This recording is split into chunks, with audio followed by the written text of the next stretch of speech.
Baik, Assalamualaikum warahmatullahi wabarakatuh. Selamat siang semuanya. Sebelumnya, perkenalkan kami dari kelompok 2 dari eh, kelompok mata kuliah Supply Chain Management. Pada hari ini akan menjelaskan tutorial Excel untuk materi Supply Chain Network. Mungkin sebelumnya kita bisa perkenalan anggota masing-masing. Dimulai dari perkenalkan nama saya Muhammad Anugrah Salfian dengan NIM 12221109. Saya Farida Amana dengan NIM 12221045.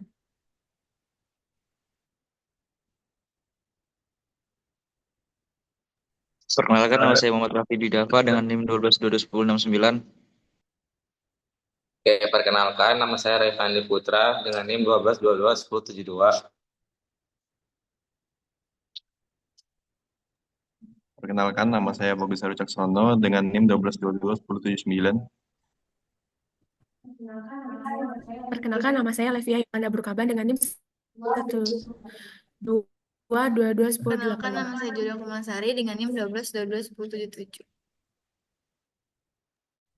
Oke, untuk selanjutnya kami akan menampilkan tutorial Excel dari kelompok kami.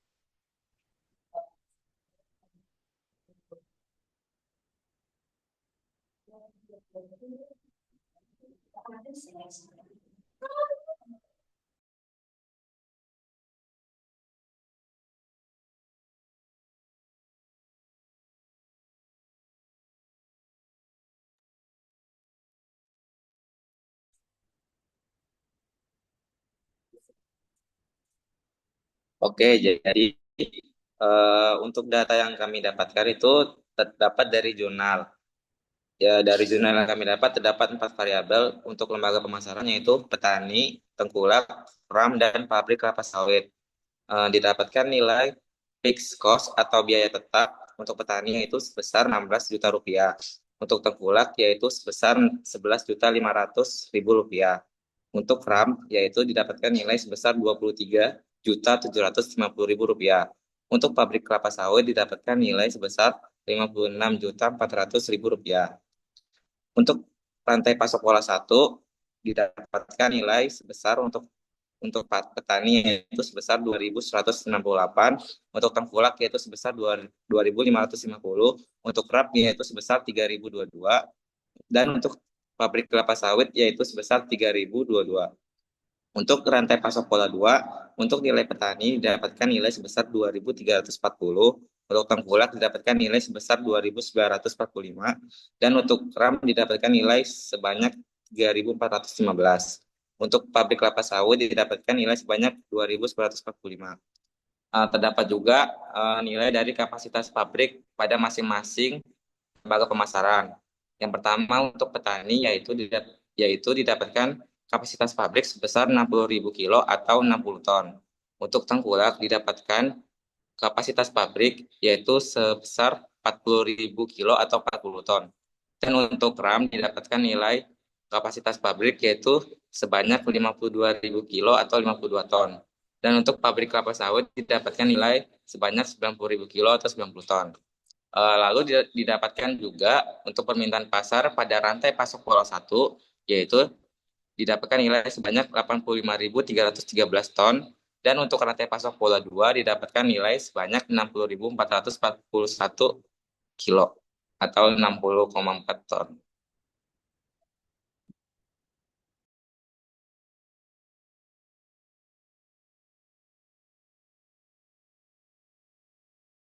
Lalu selanjutnya masuk ke dalam tabel kedua, di mana sama seperti tabel sebelumnya.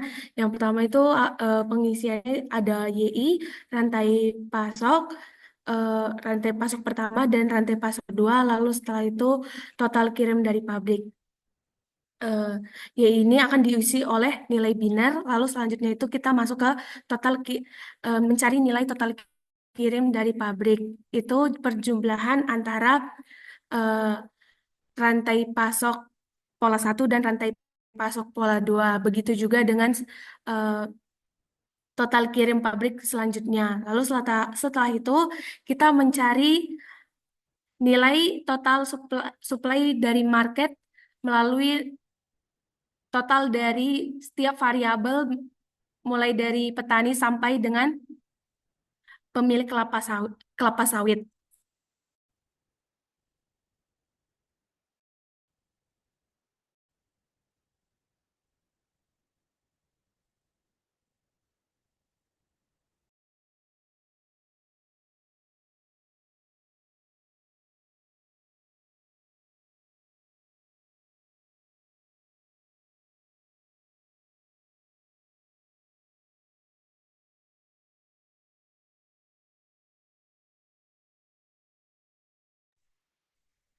Oke, selanjutnya ada dari sisa kapasitas. Jadi untuk sisa kapasitas ini dihitung dari tiap variabel. Ada dari petani, tengkulak, ram, dan juga pabrik kelapa sawit, di mana untuk rumusnya sendiri itu adalah E4, di mana E4 ini adalah total kirim dari pabrik yang akan dihitung, dikali dengan B12, yaitu apakah dari Y1-nya nih. Y1-nya ini menunjukkan apakah pabriknya akan dibuka atau tidak, yang hasilnya akan ditunjukkan dalam bentuk bilangan binary, lalu setelah dikalikan dikurang dengan E12. E12 ini sendiri adalah total kirim dari pabrik yang dijalankan sesuai dengan program solver yang akan digunakan. Dan untuk tengkulak, ram, dan juga pabrik kelapa sawit sama rumusnya, tinggal disesuaikan dengan variabel.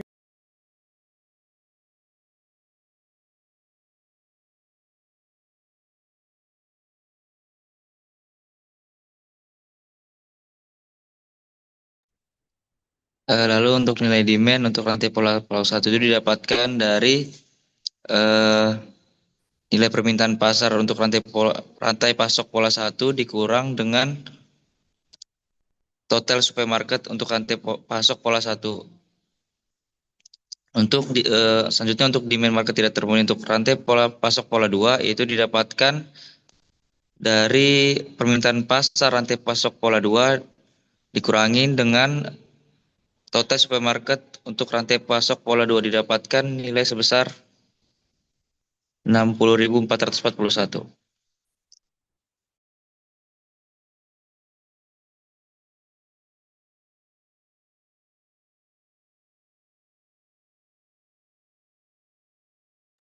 Selanjutnya untuk nilai total fixed cost yaitu didapatkan dari total nilai fix dari petani tambah tengkulak tambah rem lalu ditambah lagi dengan pabrik kelapa sawit didapatkan nilai sebesar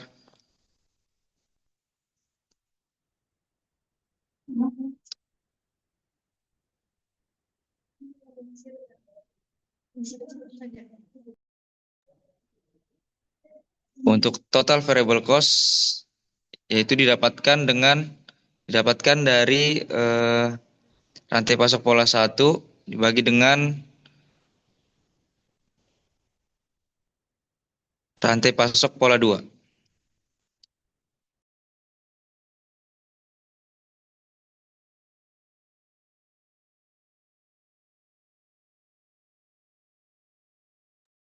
Untuk nilai total biaya didapatkan dari total fixed cost ditambah dengan total variable cost.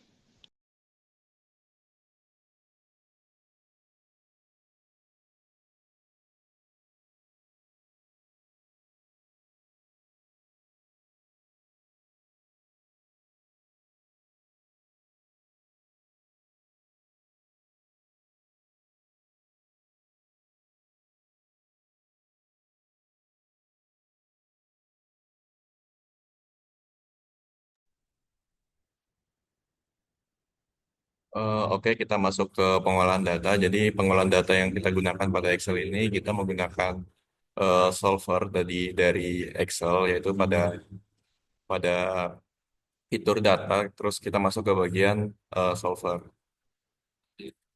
Dan pada perhitungan solver di pengolahan ini, kita pertama menentukan set objektifnya dulu. Jadi eh, tujuan kita untuk pengolahan data ini yaitu untuk menentukan total biaya dari hasilnya tersebut.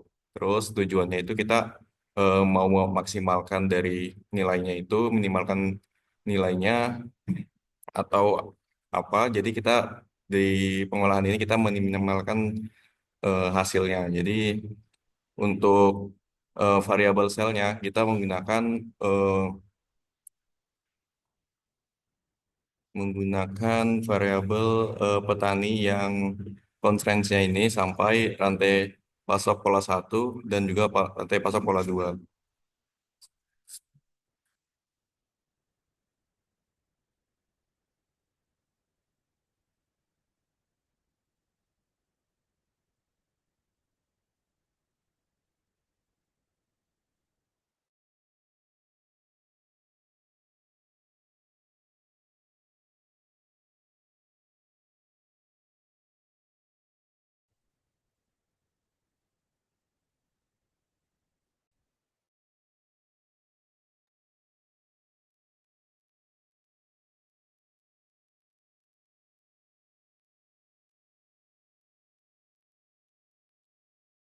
Di mana untuk konstan pertama itu di bagian Y1 untuk bilangan binary yang nilainya 0 atau 1, di mana 1 itu menunjukkan membuka pabrik dan 0 tidak membuka pabrik. Nanti setelah diolah menggunakan solver akan keluar angka binarinya 1 atau nolnya, dan itu menandakan dia membuka atau tidaknya eh, pabrik tersebut. Lalu untuk constraint 2 itu untuk mengetahui alokasi berapa banyak pengiriman dan nilainya lebih dari 0 karena tidak boleh negatif.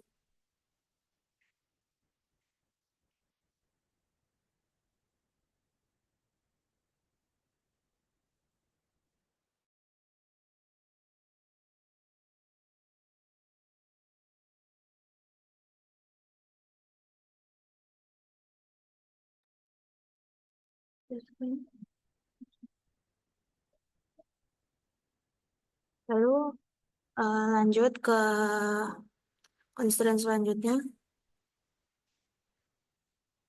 Untuk di constraint selanjutnya itu ada C18 dan juga C21, di mana untuk C18 ini menunjukkan sisa kapasitas. Untuk constraint sisa kapasitas ini nilainya harus lebih dari 0 karena diinginkan tidak ada sisa kapasitas antara kapasitas yang dimiliki pabrik dengan total yang dikirimkan oleh pabrik. Lalu untuk constraint yang keempat itu di C24 sampai dengan D24. Untuk C24.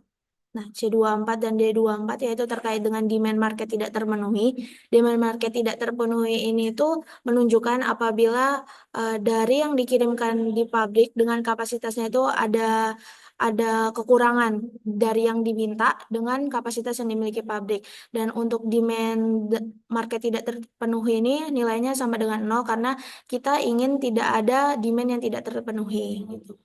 Lalu untuk yang konstan terakhir yaitu E12 sampai dengan E15 kurang dari sama dengan E4 sampai dengan E7. E12 itu menunjukkan rantai pasok pola 1 sampai dengan rantai pasok pola 2 itu kurang dari sama dengan eh, has kurang dari sama dengan kapasitas pabriknya. Jadi untuk yang diminta di rantai pasok pola 1 dan rantai pasok pola 2 itu kalau bisa harus kurang dari kapasitas pabrik yang dapat dipenuhi oleh perusahaan. Lalu setelah semua constraint-nya dimasukin, yaitu ada 5 constraint dan telah ditentukan shape objektif dan juga tujuannya untuk minimalisasi, lalu dipilih untuk di simple LP.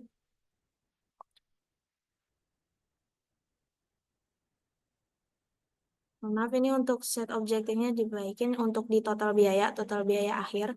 Lalu kalau sudah di solve, nah lalu oke. Nah, nanti akan keluar hasil seperti ini.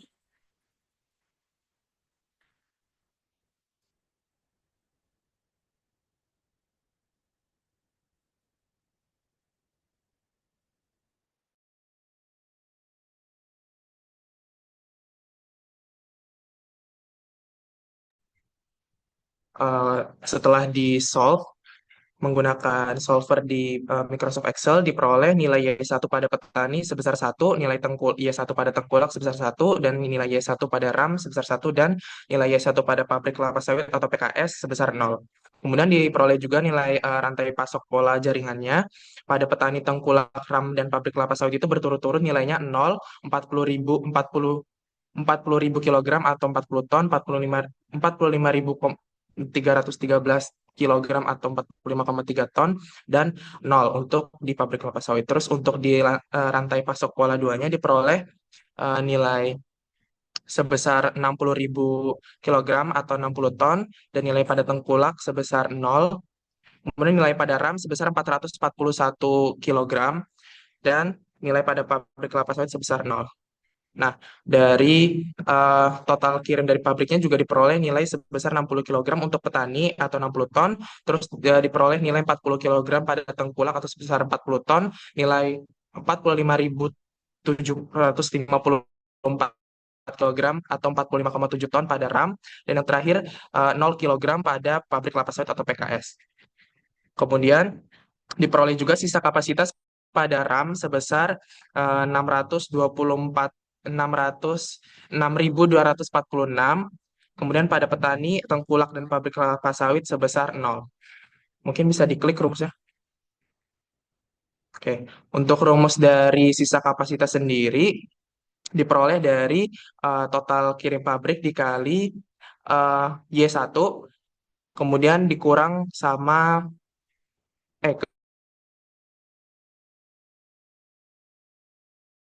kebalik guys. Jadi untuk rumus dikali Y1 dikurang total kirim dari pabrik. Begitupun untuk yang tengkulak, ram, dan pabrik kelapa sawit. Sehingga diperoleh nilai tengkulak sebesar nilai ram sebesar 6.246. Oke. Kemudian selanjutnya diperoleh nilai demand market yang tidak terpenuhi pada rantai pasok pola 1 diperoleh dari nilai permintaan pasar pada pola 1 dikurang sama nilai total supply ke market. Begitupun untuk rantai pasok pola 2. Sehingga pada kedua rantai pasok diperoleh nilai demand-nya yang tidak terpenuhi itu 0 karena semuanya sudah terpenuhi. Selanjutnya untuk total fixed cost. Untuk total fixed cost bisa diklik. Nah, total fixed cost diperoleh nilai dengan menggunakan perkalian dari nilai fixed cost-nya dikali dengan variabel Y1-nya atau YI-nya. Sehingga diperoleh untuk pada setiap lembaga pemasarannya. Sehingga diperoleh total fixed cost sebesar Rp51.250.000. Kemudian selanjutnya ada total variable cost yang diperoleh dari hasil perkalian dari rantai pasok pola 1 dikalikan dengan hasil hasil jaringan rantai pasok pola satunya yang di solve tadi. Kemudian nanti setelah itu ditambah untuk setiap lembaga pemasarannya. Sehingga diperoleh total variable cost sebesar Rp380.877.301. Oke, yang terakhir ada total biaya keseluruhannya yang diperoleh dari hasil pertambahan dari total fixed cost atau total biaya tetap sebesar Rp51.250.000 ditambah dengan total variable cost sebesar Rp380.877.301. Sehingga diperoleh total biaya keseluruhannya itu sebesar Rp432.127.301.